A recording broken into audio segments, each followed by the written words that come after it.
como eles estão fazendo grandes melhorias naquela região. Esse aqui é o prédio, esses 16 apartamentos, não é? Valoriza o desempenho térmico da unidade habitacional, foi implantado de uma forma que garante as condições favoráveis de insolação e ventilação. O selo privilegia isso como critério obrigatório, né? A orientação solar, a orientação aos ventos, buscando melhor conforto térmico. Fizeram também todo um projeto de paisagismo, local para coleta seletiva, né? Espaço para lazer e convívio social e aproveitar a declividade do terreno. Tinha que manter a comunidade no local. O pressuposto não era estar reassentando essas famílias longe, né? Então, se aproveitou essas áreas que estavam invadidas, fazendo projetos que dê toda a segurança e aproveitando a área, né? As condições geográficas da área. Também foi colocada lâmpadas econômicas, entrega o empreendimento, se entregue com isso, né? Uso de dispositivos economizadores de energia nas áreas comuns, medição individualizada de gás, né, para a gestão do consumo, e o aquecedor solar de água. E agora eu quero fazer um parêntese em relação ao aquecedor solar, porque, de certa forma, no último painel, se questionou muito aqui, né? Bom, a gente lá na Caixa trabalha com isso. Vamos fazer, buscar adotar medidas que, de fato, privilegiem a população que está se beneficiando dessa habitação. Então, a gente via que na baixa renda, a energia elétrica responde por 24% das despesas. Aliás, o chuveiro elétrico, na conta de energia, responde por 24% do custo da energia. A gente está num país onde a tarifa de energia elétrica cada vez está mais alta. Um país que está crescendo precisa de energia para a produção, né? Então, um país que ainda tem que ter uma oferta de energia para suportar esses horários de pico, e um grande uso de pico, no caso residencial, é para o uso do chuveiro elétrico, né? Uma invenção que só existe no Brasil. Então, para você aquecer água, um país que é abençoado com o sol, né? A gente está gastando energia para aquecer água por meio de chuveiro elétrico. Então, não fazia sentido a gente não disseminar essa prática aqui. Então, nós fizemos a adoção de aquecedor solar na baixa renda, começamos esse programa dando um incentivo de R$ 1.800 se fosse casa e R$ 2.500 se fosse apartamento para a instalação de sistemas. Testamos isso em 40 mil unidades habitacionais que foram contratadas no Minha Casa Minha Vida 1. E dessa experiência foi levada com a ANEEL e com a Presidência da República, e eles adotaram o seguinte: a partir do Minha Casa Minha Vida 2, todas as casas do programa vão ter sistema de aquecimento solar de água, como uma medida do governo brasileiro e do programa Minha Casa Minha Vida, para buscar a eficiência energética, para reduzir o consumo de energia para essas famílias de baixa renda também, e também contribuir para o Plano Nacional de Mudanças Climáticas, que o Brasil se comprometeu com medidas de eficiência energética. Então, foi baseado nesses princípios que a solução do aquecedor solar foi colocada. Nós trabalhamos exigindo o seguinte: que os sistemas tivessem a etiqueta do Inmetro, mínimo nível B, garantindo a qualidade e a eficiência dessas placas, que também fosse vista a garantia de 5 anos para essas famílias, fosse trabalhado isso com diversos atores na mesa, antes de uma medida dessa ser tomada. Tem problemas? Podem existir, mas da pesquisa de satisfação que nós fizemos em abril, com os usuários que já têm aquecedor solar de água na casa, o resultado dessa pesquisa foi que 84% das famílias estão satisfeitas ou muito satisfeitas com o aquecedor solar.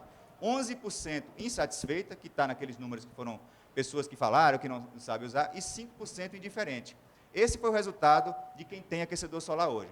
Tem o que melhorar? Tem, a gente sabe disso. Isso é uma inovação dentro, apesar de ser uma tecnologia dominada aqui já no Brasil, mas você fazer isso na baixa renda é uma inovação, exige ainda a gente lidar com esse conhecimento, exige educação do usuário, né? Mas a gente não vai deixar queimar a tecnologia, queimar a iniciativa por pequenos problemas. A gente tem que agir e corrigir esses problemas, e não deixar de fazer, né? Porque isso é importante para o país, para disseminar essas tecnologias que são consideradas tecnologias sustentáveis, né? O uso do sol, que é tão abundante no nosso país.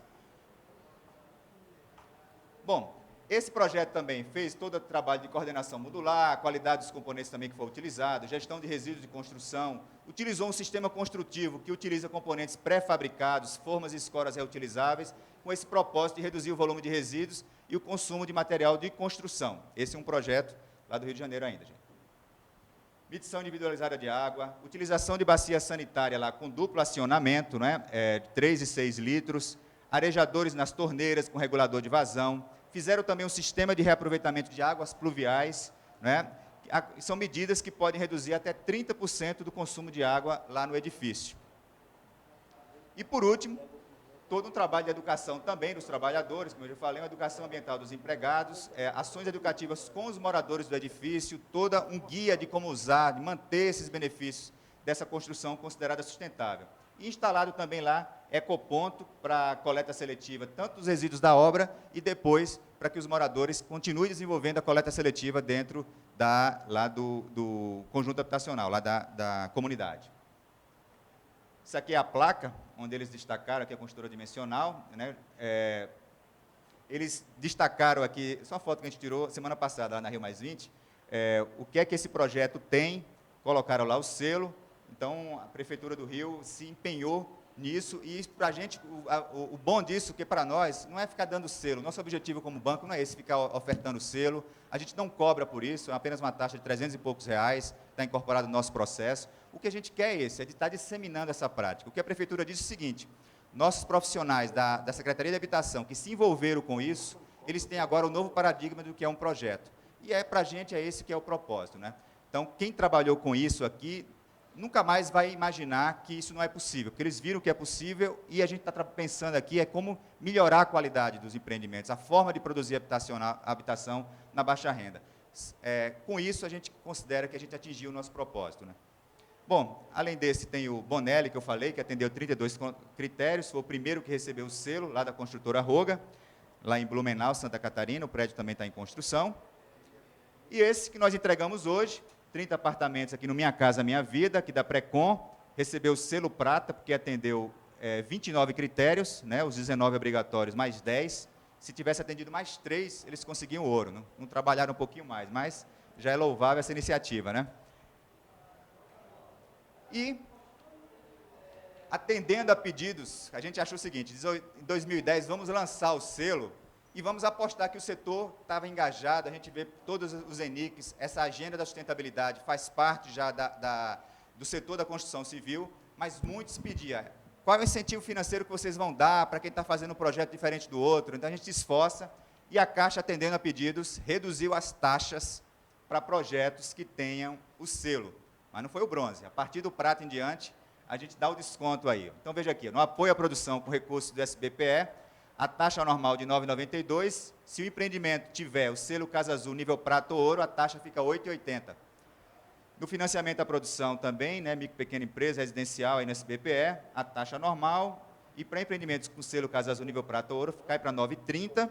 E no plano empresa de construção civil, PEC, né, a taxa normal de R$ 10,30, e com o selo ela cai para R$ 8,80. Óbvio que tem aqui outros relacionamentos negociais com a empresa, né?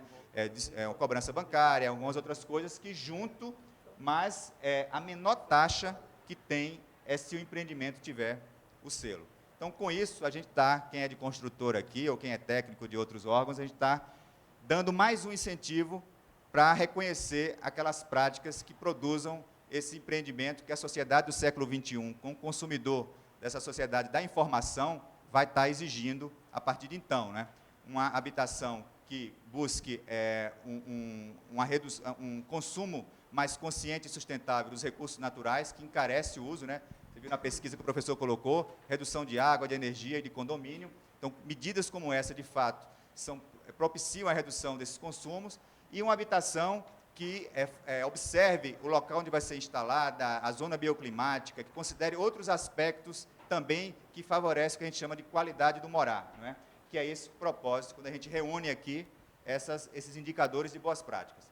E a gente convida vocês a conhecerem o selo. Não tem selo impresso para todos, mas foi distribuído para vocês levarem, mas ele está disponível também no site da Caixa, aqui na seção download, vocês encontram aqui o guia para baixar, e, com isso, vocês disseminarem dentro das empresas de vocês, com outros colegas. Está aqui o nosso endereço, caso alguém tenha alguma dúvida, algum contato. Tem as nossas áreas das superintendências regionais, no local onde vocês estão, se não for aqui de Minas. Tá? E tem também nosso e-mail, lá da unidade que fica em Brasília, para alguma dúvida, para direcionar para algum contato. Obrigado pela oportunidade.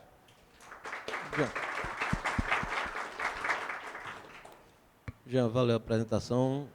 Cabe dizer que foi a melhor dos 3 anos. Porque dessa vez você tem o que mostrar.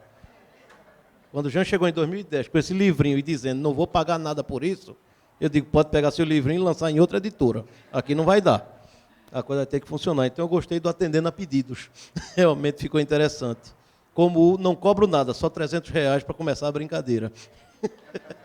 Ficou também divertido. Eu também não cobro nada por você ter distribuído os livrinhos aqui, tá? Fica tranquilo, não vai ter problema.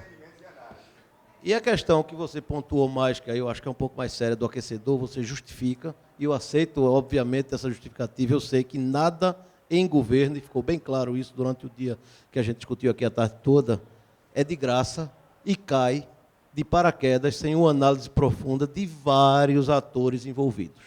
É o que o Salete falou, no Ministério das Cidades chega gênio para todo tipo de lâmpada. Não tem dificuldade nenhuma. E os caras só vão pegar as ideias que realmente valem. O que a gente coloca, e aí eu digo porque, infelizmente ou felizmente, eu moro numa zona onde chuveiro elétrico é uma coisa extremamente dispensável. Então, o que a gente coloca é este custo que você tem, teste de satisfação, preocupou com Inmetro, preocupou com garantia, para a gente. Se for revertido na janela que o Lambert falou, ou na pintura, nós já estamos dando um conforto muito mais sustentável do que simplesmente um aquecedor solar. Então, é só nesse ponto que a gente coloca. É que o Brasil tem 8 regiões bioclimáticas. Vamos trabalhar 3 básicas? E aí sim, a gente estudar essas zonas de forma mais profunda. Porque é óbvio que o Brasil, felizmente ou infelizmente, é muito grande. E eu vejo a preocupação que vocês têm. Por isso que eu coloco e conclamo que vamos junto para o governo. Vocês vão pagar essa conta, a gente vai ter que colocar ela em algum lugar. Quando você dá o desconto do juro na taxa, ele, propositadamente ou não, eu sei que foi coincidência, mas ele bateu com o que o Lambert falou sobre o acréscimo da sustentabilidade naquele dito projeto. Então, quer dizer, para o empresário, a conta saiu pela receita. Para a Caixa, também. Mas para o usuário, não. Porque ele vai ter uma economia de escala muito grande na hora do uso e operação. Então, é aí que eu quero chegar. É o jogo do ganha-ganha para todos os atores. Mas não estão me pagando para fazer palestra. Eu tenho 2 palestrantes aqui no final com cases práticos. E eu queria abrir as perguntas dos senhores, porque a gente já está no final e queria encerrar. Amigo, identifica. Meu nome é Rafael, sou da Fundação Dom Cabral, pesquisador na área de sustentabilidade na construção. Dar os parabéns aí, gostei muito das 2 palestras. Só ressaltar aqui para o Jean que o caso da Precon, ela é uma construção industrializada, né, que é uma coisa aí bem diferente do que a gente vê hoje no padrão, que eu acho que é um ponto a ser destacado também, que a gente fez um caso deles, é uma experiência muito interessante de industrialização da construção, de interesse social, que eu acho que vale a pena ser depois mais divulgado.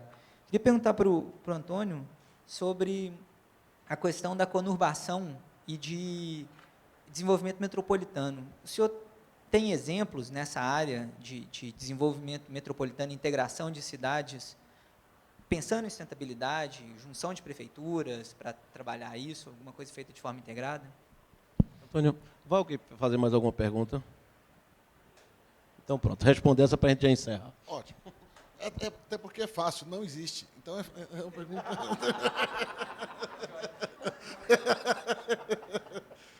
na verdade, o assunto é complexo, o colega tem toda a razão em sugerir essa ideia. Mas, de fato, a solução para conurbações urbanas, as grandes conurbações do mundo, elas não podem ser simples, não tem como ser. Então, o que eu apenas posso conceber como possível a integração interurbanos, entre núcleos urbanos, é a conjugação integrada de meios intermodais. Você tem que trabalhar com modelos de sistemas diferentes. E, entre eles, certamente, os trilhos são as melhores opções. Então, você pode fazer trens num período, num trecho, metrô em outro, e veículo de superfície talvez em outro, quer dizer, trabalhando nesse contexto. Nunca deve ser pensada a opção, na verdade é o que mais ocorre, do automóvel. Lamentavelmente é o que mais ocorre. Aliás, o fluxo migratório e migratório de São Paulo está ocorrendo, você sabe que felizmente está ocorrendo o fenômeno inverso hoje em dia? As pessoas estão saindo de São Paulo, felizmente perceberam que é melhor sair. Estão voltando, primeiro porque há mais oportunidades, felizmente há mais oportunidades em outros locais, e segundo porque, de fato, a qualidade de vida que você tem, não estando na cidade, mas estando próximo, é bastante interessante. Mas isso implica necessariamente no uso do automóvel, para lá e para cá todo dia. As estradas são boas, por isso que convido, entendeu? Porque as estradas ao redor de São Paulo efetivamente são boas. Então as pessoas se encorajam a viajar todo dia. Inclusive também porque o tempo de deslocamento na estrada é menor do que os deslocamentos intra-urbanos. Tá entendendo? Então é mais rápido você morar fora e chegar, dependendo de onde você esteja, do que fazer deslocamentos intra-urbanos. Eu sou prova viva disso. Mas é difícil. Pois não, é isso? Ok. Obrigado mais uma vez, Antônio. Pessoal, vamos dar por encerrada os trabalhos de hoje e obrigado pela presença de todos. Amanhã às 2h15. Consegui.